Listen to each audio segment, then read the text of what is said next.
Back once again for the renegade master. Back once again for the renegade master. Back once again for the renegade master. Back once again for the renegade master. Back once again for the renegade master. So as I lead, you know what, I'm so ready to get into this bloody video, and they're saying as I lead on. Before I get into this video, hello my renegades, how you all doing? How's everything going? So you know we're going to be speaking about the Netflix series Squid Game, the challenge. We're on episode 7 and it is called Friend or Foe. So as I was going to say, or before I should say, please hit that subscribe button, please hit that notification button so when you know I'm on and doing videos. And let's quickly get into this episode because it ain't a long one. It isn't really a long one at the end of the day. So the picking and choosing is still going on, and all I can say is that, you know, these people should not form alliances with each other because it doesn't work out, or say that they're going to do something when they're clearly not going to follow the rule of what they've agreed to. At the end of the day, there's too much freaking backstabbing going on, there's too much to lose, and there's too much to win at the end of the day. And all these people are thinking about is, let me get through the next challenge to be able to get closer to where I want to be, and that's being in a final to have a chance at winning over $4 million. I ain't here to literally just be in this kind of alliance with people and agreeing to shit that I know I ain't gonna agree to. But it's like these people can't be honest with themselves, and they can't be honest with other people at the end of the day. So I don't see the point. So everybody picks who they're gonna pick, right? So within that, 11 players all get eliminated, and now there's 20 players left.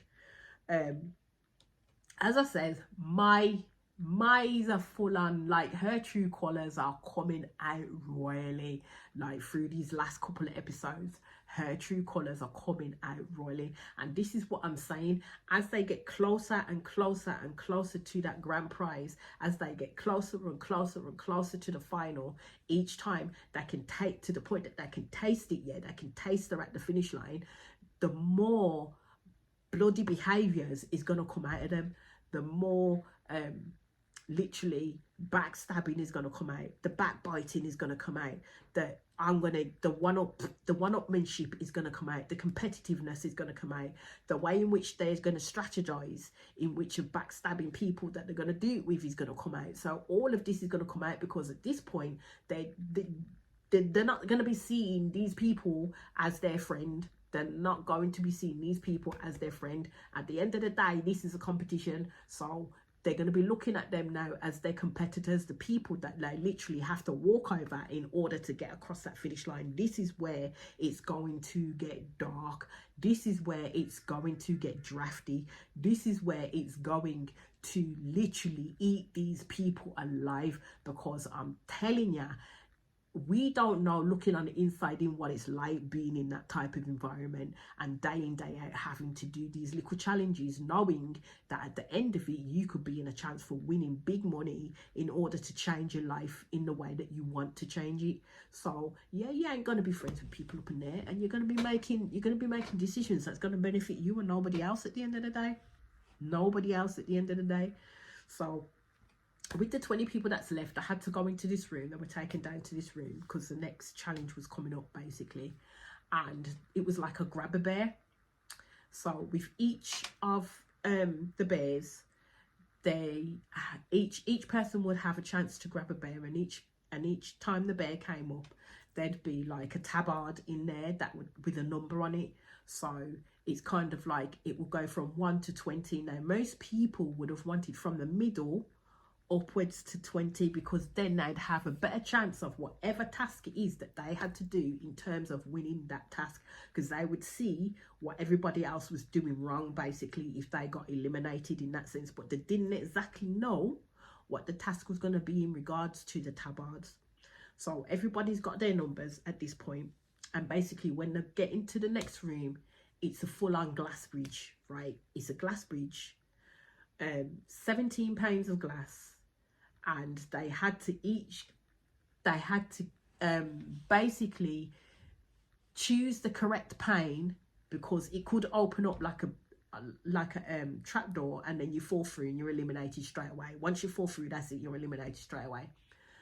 So, but if you manage to hit a pane where it doesn't fall through, then you continue to go on. So some of them decided to come up with a plan that they will follow the first one over, and then each one, go as far as they can, and then the next person behind would then overtake and then go as far as they can. Okay, because then if someone then falls through, then they know which pane to go through, and each time each person coming from the back forward will keep going forward. Like, some didn't agree to that game in the slightest, and I'm thinking that's a bit unfair, because you can't put pressure on other people to agree to be a sacrifice for others once they've already gone forward, because I'm not sacrificing my space up in there for nobody. I'm sorry, I'll be a team player up to a point, and that's the key word, up to a point. Yeah, I'll be a team player. So TJ jumps on first because he had the number 1 tabard. My man jumped on the thing. I thought, oh my god, he's safe. Nah, he went straight through that fucker. He just went straight through that fucker. So the next person coming knew exactly which part of the bridge they needed to jump on. Now this is where it gets hella messy, because the next person was Trey. Yeah, so this is where it gets hella messy. So Trey managed to find a lot of the pieces of the bridge that was intact so the others could come forward, right? So that's what happened. Marina decided that she was then going to come and take over from Trey. I was like, okay, you do your thing. You made that decision. You do your thing, yeah. So what happened is she literally jumped. I think she jumped to the side in front of Trey, and boom, right down she went. I was like, okay. So then Trey continued to the next one, and then to the next one, thinking, okay, I'm safe, don't want to go any further, and then was asking someone else to come through. So then they were all looking at Ashley like she was a dunce, like, you need to go forward. And Ashley went, no, because she says, I am not putting myself in front of you to basically sacrifice myself the way in which Marina did. She made that decision to jump in front of you and sacrifice her space on this spot. Yeah, she's like, you go forward. If you go, then I'll make the next ones going forward, and then someone can overtake me. So that's how Ashley saw it in terms of being a team player. But I'm not jumping in front of you and my next goal for me to fall through, so you know where the fuck to go next. Now it's not happening. And to be honest with you, I would have done the same thing. I would have done the same thing. So Mai, in her head, then took that as Ashley not being a team player. The dirty look that Trey gave her, basically saying to everybody, I shouldn't be number 2. That you all think, and they were like, no. And I'm like, you know what? It's a game. I was like, it's a game. Yes, you have something to win, but it's a game. And even if Ashley jumped in front of you and she went through and you realised which board you needed to go to next, you still had to get to the end of the motherfucking bridge, and you didn't know which one was which. So no, at the end of the day. So what happened is Trey decided to jump. Trey went through. So Ashley did what she said she was going to do. She jumped a few times and then got to the the last one where she was safe, and then other people came through and did the plan that they were doing. So it wasn't that she wasn't willing to freaking sacrifice herself. She was, but she weren't willing to jump in front of someone else the way Marina did, to lose her chance. At the end of the day, if the person at the front went, she was the next one. So she was then going to jump forward as far as she could, and then the next person will go in front of her, and that's how it worked. But Mai didn't see Ashley as a team player, and then that would play into Mai's next move. And this is what I'm saying. Mai is not good. Mai is a really backstabbing person, like an honest to God backstabbing person. Like, she doesn't think outside of her own box. In that sense, the way in which how she saw things weren't necessarily correct, and what she could have done is went and had a conversation with Ashley, but she didn't have that conversation directly with Ashley, and that's why the next steps that she made was hella fucked up at the end of the day. So basically, that's where the episode ended, and I'll be back quick with the next episode, and we will get into again to the thinking and the machinations of these people, because I'm telling you, they don't think right at all. Like, seriously don't think right.